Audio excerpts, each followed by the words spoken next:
how to start this. What was the impetus for the Sword and Sworcery EP? Well, we were all playing this Zynga social game, and we thought, man, those guys make a lot of bank. What we should really do is clone it, but then just change it enough that we're not infringing anything legally. And then monetize. And then just monetize, gamify, and monetize some more.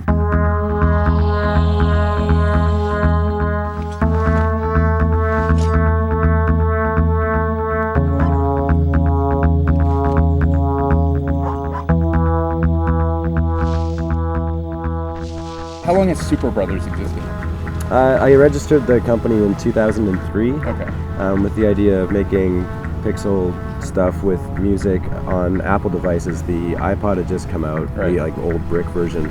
But it seemed like that was the right size, and it seemed like Apple had kind of the right idea. And then years later the iPhone came out, and it seemed like that might be the kind of right form factor, the right kind of input, all that kind of stuff. And it reaches an audience that doesn't buy dedicated game consoles, so it reaches kind of a broader population, which seemed really nice. I take it then you all have been playing games for since you were children. I started out on the VIC-20.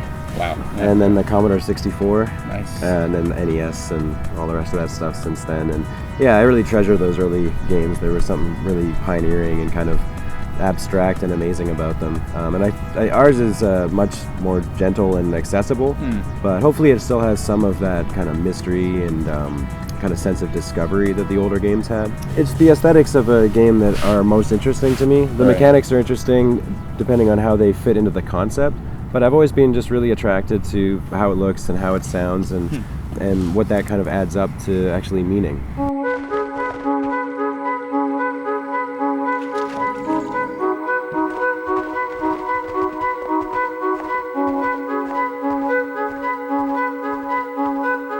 It seems influenced by so many different things that it's not important to pick anything out, but I do like how it starts with the archetype in a room, and it's a very strange, sort of surreal narrative that begins to unfold.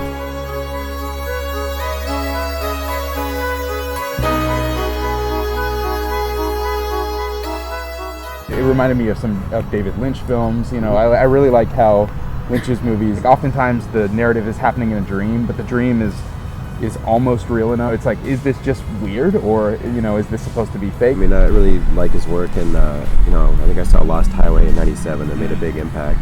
But I think one of the things I really like about what he does is there's this mood that he's able to create. There's sort of like this this audiovisual alchemy in some scenes that's like, it's way more powerful in his films than it is in other films. And I think that's that audiovisual alchemy that we were mostly going for. I mean, Jim makes this music, and I'm trying to wrap the art around it and kind of get something across that the music is getting across.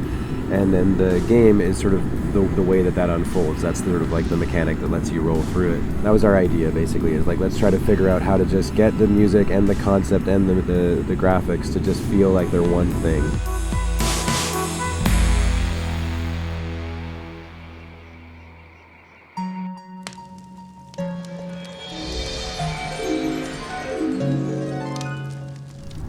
Side A being the whatever non-dream side, and side B being the dream side. They're almost not mirror images, but they're similar enough to one another where when something strange happens, it stands out. There's an inherent connection between the two that you can feel and touch.